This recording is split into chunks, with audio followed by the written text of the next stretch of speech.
Dans cette capsule vidéo, on va étudier complètement une fonction. On va prendre un exemple d'une fonction irrationnelle. L'exemple est le suivant.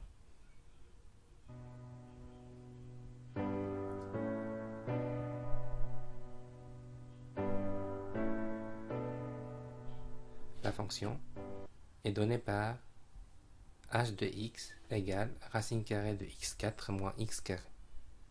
Il s'agit bien d'une fonction irrationnelle avec un indice pair. Nous rappelons le plan d'étude générale d'une fonction. Donc c'est un plan qui va commencer par des points. Le premier point, c'est le domaine de définition, c'est-à-dire l'ensemble sur lequel la fonction est bien définie.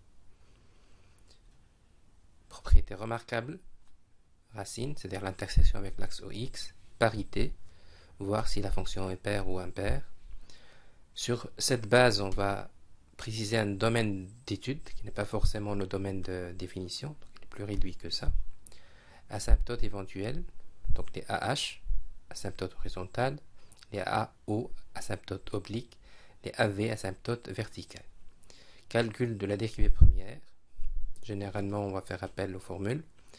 Tableau de variation de la fonction qui va nous donner la monotonie de la fonction avec les points remarquables de type sommet. Calcul de la dérivée seconde avec des formules. Tableau de concavité qui va nous donner la concavité de la fonction avec des points remarquables de type PI, point d'inflexion. Tableau récapitulatif, c'est-à-dire le tableau de synthèse, qui va nous permettre de tracer la courbe. C'est très important d'aller chercher ce plan, parce que par exemple, si la fonction est paire, il suffit de l'étudier sur une partie, l'autre sera symétrique par rapport à l'axe Y. De la même façon, si la fonction est impaire, il suffit de l'étudier sur une partie, l'autre sera symétrique par rapport à l'origine. Ça nous permettra de gagner beaucoup au niveau temps. Revenons à notre exemple. La fonction h de x égale racine carrée de x4 moins x carré. Puisque c'est une racine carrée, le radicand doit être positif. On va factoriser le radicand, c'est possible dans ce cas. Donc on a deux facteurs, x carré et x carré moins 1. Un tableau de signes qui va se mettre en place. Donc on va mettre sur la première ligne toutes les racines. Dans ce cas, moins 1 et 1 pour x carré moins 1, 0 pour x carré. L'ensemble reste racine pour le produit. On va compléter les signes en mettant en place les formules classiques. Par exemple, pour un carré, c'est toujours positif. Pour un deuxième degré, entre les deux racines, c'est le signe contraire de A. Dans ce cas, c'est moins.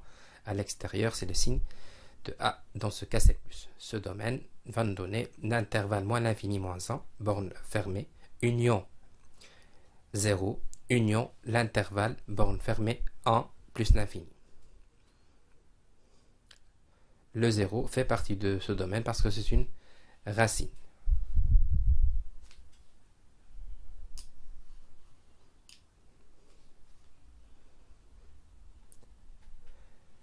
Pour les propriétés remarquables, commençons par les racines de h, c'est-à-dire l'intersection éventuelle avec l'axe de la courbe avec l'axe OX. Il suffit d'annuler la fonction. Donc c'est une équation. Le radicand est nul. Le produit est nul. Donc x carré moins 1. Ce qui va générer 3 points. Donc 3 racines. 0, moins 1 et 1. On sait maintenant que la courbe passera par ces 3 points. 0, 0. Moins 1, 0, 1, 0.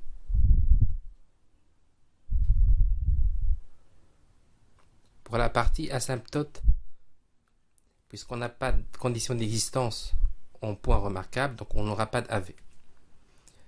On passera à tout ce qui est AH, donc c'est un comportement en plus ou moins l'infini. On va activer ce qu'on sait sur les limites, donc là on prend le terme qui a la plus grande puissance au niveau polynomial, puisque c'est une puissance paire, donc ça va sortir en x carré, donc ils vont avoir le même comportement en plus l'infini, en moins l'infini. Dans ce cas, c'est plus l'infini, ce qui va nous donner comme conclusion, il n'y a pas d'AH, on passera pour trouver les AO, il suffit de diviser par x. De la même façon, on va trouver plus l'infini, encore une fois, on n'a pas d'AO. Dans ce cas, on va parler de branche infinie en plus et moins l'infini. Voilà un exemple où on n'a pas d'AV, on n'a pas d'AH, on n'a pas d'AO. Donc on n'a pas forcément les asymptotes quand on est en train d'étudier une fonction. Alors, on va démarrer maintenant l'étape dérivée. Pour cet exemple, on va faire appel à la formule racine carrée de f', f' sur 2 racine carrée de f. C'est très important, la maîtrise de formules. Maintenant, c'est le calcul algébrique qui va se mettre en place. Donc, il faut rester toujours concentré et attentif. Et n'hésitez pas à factoriser le dénominateur. Dans ce cadre, dans ce cas, on a un dénominateur de type x, 2x carré moins 1 sur racine carrée de x4 moins x carré. C'est la forme vraiment simplifiée qui va nous permettre d'étudier le signe facilement. On voit bien qu'on a trois positions à étudier. La position x, 2x carré moins 1 et la position racine carrée de x carré de x4 moins x carré. Alors pour le tableau de signe de h', c'est la même démarche, des conditions d'existence, etc. pour le domaine de définition. Alors contrairement à la fonction h, la fonction h' a un problème au niveau dénominateur. Donc en fait, tout ce qui est radicand doit être strictement positif. Donc on va garder presque le même domaine, sauf on va exclure le 0, le moins 1 et le 1. Le tableau de signes se construit de la même façon, avec toutes les racines possibles. On voit bien que cette expression va générer moins racine carrée de 2 sur 2 et racine carrée de 2 sur 2 en plus. Sur la première ligne, je vois mes racines. Et pour compléter les signes, on va encore une fois faire appel à tout ce qu'on sait sur le premier degré, pente positive, pente négative. Le deuxième degré entre les deux racines à l'extérieur des racines et racine carrée qui est toujours positif. La dernière ligne sera une ligne de synthèse. Et bien sûr, on va intégrer dans la dernière ligne le domaine de h'. Donc on voit bien que la partie moins 1 et 1 est exclue. Alors après ce tableau de signe de h', on peut maintenant trouver le tableau de variation de h, c'est-à-dire le tableau qui va nous donner une information sur la monotonie, la croissance et la décroissance. On voit bien que le signe négatif de h' nous indique que la fonction est décroissante, de plus l'infini jusqu'à moins 1 qui a comme image à 0, c'est une racine. La fonction est croissante de 1 à plus l'infini. L'image de 1 c'est 0, il va vers plus l'infini puisque c'est sa limite. Et puisqu'on a vu que c'est une branche infinie. Alors maintenant on est dans l'étape dérivée seconde.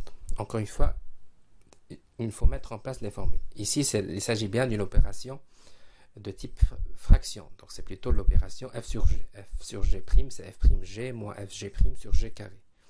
Très important cette étape, encore une fois, il faut rester concentré, attentif. N'hésitez pas à revérifier votre calcul parce que c'est une étape centrale. Alors ce sont des dénominateurs communs qui vont se mettre en place. Ce sont des racines carrées, etc., etc. Des termes semblables, la double destructivité. Donc en fait, toute la panoplie algébrique qu'on a vue depuis le premier degré. Alors après simplification, donc ce sont des étapes qui se mettent en place. Après simplification, on va arriver finalement à une expression simplifiée, encore une fois factorisée, c'est très important, la forme factorisée, x carré, 2x carré moins 3 sur x carré moins 1, fois racine carrée de x4 moins x carré. Donc voilà l'expression de la dérivée seconde. Chaque facteur va générer éventuellement des racines qu'on va les retrouver après dans le tableau de signes. Alors, encore une fois, notre tableau de signes, donc la forme c'est x carré de x carré moins 3 sur x carré moins 1 racine carrée de x4 moins x carré. Le domaine est toujours là, c'est-à-dire un peu grosso modo la même chose que h', donc c'est l'intervalle moins l'infini moins 1, borne ouverte, union, l'intervalle 1, borne ouverte, plus l'infini. C'est-à-dire l'intervalle moins 1 et 1 est exclu. Alors le tableau de signes se construit de la même façon avec toutes les racines générées. Alors dans ce cas, on a moins racine carrée de 6 sur 2, moins 1, 0, 1, racine carrée de 6 sur 2. On complète les signes avec la même démarche. On voit bien des plus et des moins qui se construisent, soit au niveau premier degré, soit au niveau deuxième degré, soit de la racine carrée qui doit impérativement rester positive. Donc sur la dernière ligne, je retrouve le signe de h second. Bien sûr, l'intervalle moins 1 et 1 est toujours exclu. Alors, ce tableau de signe de h seconde va générer le tableau de concavité de h. concavité vers le haut, concavité vers le bas. On prend la ligne h seconde, on l'a déjà trouvé dans l'étape précédente, et maintenant on voit bien qu'on a plusieurs concavités. En arrivant au point moins racine carrée de 6 sur 2, on voit bien qu'il y a un changement de concavité. C'est là où on va voir des points d'inflexion. Donc pour cette courbe, il va y avoir 2 points d'inflexion, c'est-à-dire 2 moments où la courbe va changer de concavité. Je parle bien de concavité et pas de monotonie. Alors pour le tableau de synthèse qui va reprendre l'ensemble de ce qu'on a vu pour l'instant, donc je dois voir le signe de H', je dois voir le signe de H seconde, et bien sûr je dois voir la monotonie et la concavité de H. Sur la première ligne, je vais quand même mettre toutes mes racines. Pour tout ce qui est écriture irrationnelle, quand même, je vais mettre des valeurs approximatives parce que je sais qu'au niveau courbe, j'aurai besoin de ça. Donc on voit bien que la fonction est décroissante de moins l'infini à moins 1 avec un point d'inflexion au moins racine carrée de 6 sur 2 qui va avoir comme image racine carrée de 3 sur 2. Il suffit de faire le calcul. Mais le calcul va se faire par rapport à la fonction d'origine. Donc c'est h de moins racine carrée de 6 sur 2 et pas h seconde de moins racine carrée racine carrée de 6 sur 2 qui va donner forcément 0. Donc approximativement on arrive à 0,86 pour les deux puisque la fonction est déjà paire. Donc voilà un tableau qui reprend bien l'ensemble de l'information qu'on a déjà trouvée. Je retrouve bien les branches infinies également. Alors la dernière étape, c'est tout simplement la courbe, le passage à la courbe. Donc on va garder toujours un contact visuel avec notre tableau et on va essayer de traduire graphiquement ce tableau. Donc, bien sûr les axes X et Y et les points remarquables qui vont se mettre en place. Je commence par les 3 racines pour la fonction, donc je sais que ça va passer par moins 1, 0, 0, 0 et 1, 0. Ensuite, je vais mettre les 2 points remarquables trouvés, c'est-à-dire les PI, les points d'inflexion. 2 points moins racine carrée de 6 sur 2, racine carrée de 3 sur 2. Et je vais essayer de chercher la monotonie, c'est-à-dire que je sais que de moins l'infini à moins racine carrée de 6 sur 2, la fonction est décroissante avec une concavité vers le haut. En arrivant au PI, il va changer de concavité mais en restant décroissante, donc il va arriver à moins 1. Le point 0 est toujours défini. Ensuite, de 1 à racine carrée de 6 sur 2, la fonction est décroissante avec une concavité vers le bas. Il va reprendre sa croissance avec une concavité vers le haut. Et c'est une branche infinie, puisque la limite quand x tend vers plus l'infini de la fonction, c'est plus l'infini. Et voilà notre courbe.